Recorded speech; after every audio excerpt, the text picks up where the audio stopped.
Extract from the letter of Father Nouvel, Jesuit, written from Sainte Marie de Sault to Monseigneur the Governor, May 29, 1673. Read by Frank Blissett. As it is important that you be informed of all notable occurrences in these parts, here is a faithful narrative of them.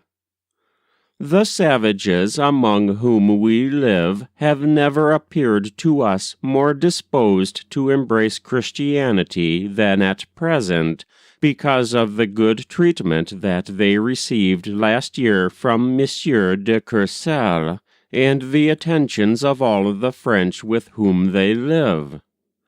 Their trade has done much toward this, and the continuation of it is very important. We try as much as we can, conformably to what Monsieur the Governor and Monsieur the Intendant have written to us about it, to incline them to continue their intercourse with the French. But already we see that the establishment of the English on the great Bay of the North, and the proximity of the Iroquois, with whom the Mississaugas have pursued their winter hunting, will cause a decided prejudice against the colony. The English have already diverted a great many of the inland savages who visit Lake Superior, and attracted them to themselves by their great liberality. And the Iroquois have sent very considerable presents to all these nations, to confirm, they say, the peace that Onnontio made, but rather to get their peltries, with which the Iroquois are expecting these tribes to respond to their presents.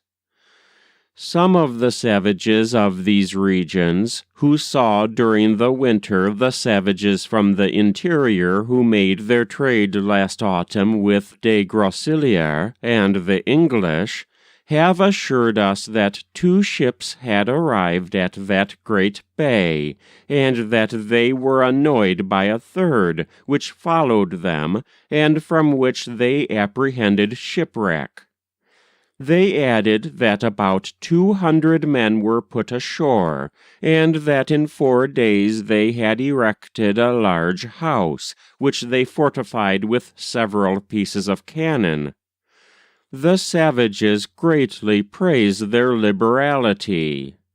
I learned yesterday that they are to hold a great council with all the neighboring nations around them.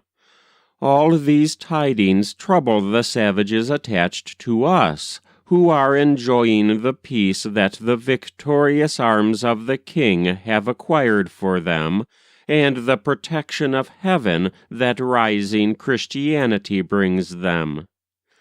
They have some fears lest all this be disturbed by these revolutions.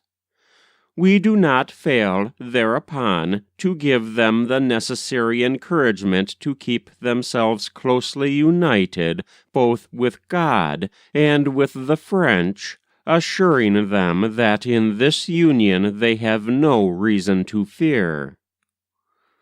The Father who has charge of the mission of Saint François Xavier writes me that the Tionnontateronnon Iroquois have brought 20 peace presents to the savages of his quarter, and that they have taken away 2 women who had long been captives among the latter.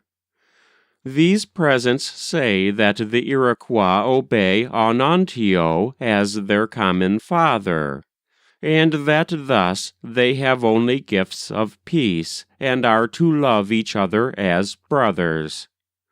There is no doubt that they are only using this bait either for the sake of their commerce with the Ottawacs, at the solicitation of the Dutch, or to beguile them into a renewal of the war, if they succeed with the Andastogué, who are the only enemies that the Iroquois now have upon their hands.